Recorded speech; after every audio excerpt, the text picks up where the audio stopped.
La Turquie à l'assaut des Kurdes de Syrie. Samedi, Ankara a annoncé le lancement de l'opération Rameau d'Olivier pour déloger des milices kurdes basées au nord de la Syrie. Des forces armées pourtant en première ligne dans la lutte contre l'État islamique.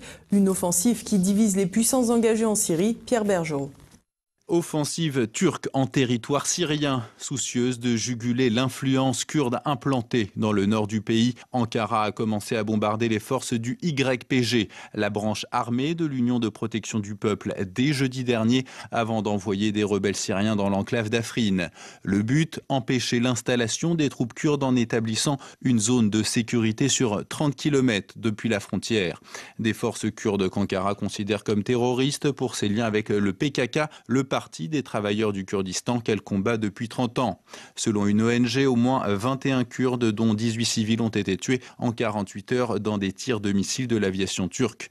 Depuis le lancement de l'opération, Damas dénonce une agression. Paris et Washington ont pour leur part appelé la Turquie à la retenue contre la formation d'une force frontalière kurde pour maintenir la sécurité dans les zones désormais nettoyées des djihadistes. L'offensive turque aurait par ailleurs été rendue possible après des discussions avec Moscou. Didier Billion, directeur adjoint de l'IRIS et spécialiste de la Turquie, revient sur les coulisses de ce nouveau conflit. Les Turcs ont pu prévenir les Russes, et pour autant ils n'ont pas attendu l'accord de Moscou pour engager cette opération qu'on sentait venir depuis plusieurs jours d'ailleurs, depuis notamment une semaine, date à laquelle les États-Unis, dans leur bêtise, ont considéré qu'il fallait créer une armée kurde, principalement kurde, dans le nord de la Syrie. Et comme par hasard, c'est depuis cette annonce publique, il y a 8 jours, que les événements se sont un peu emballés et qu'il y a eu la mise en œuvre de cette intervention de l'armée turque. Donc là, les États-Unis, une fois de plus, portent une part de responsabilité dans la dégradation de la situation, mais c'est ainsi.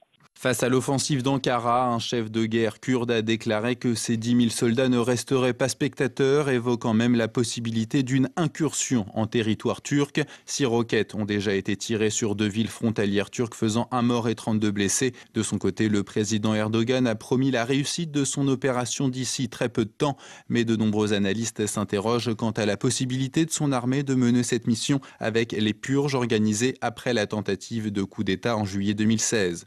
En attendant, les médias officiels turcs ont affirmé que l'armée avait déjà pénétré de 5 km en Syrie, mais le terrain est difficile et les Kurdes ont fortifié la zone.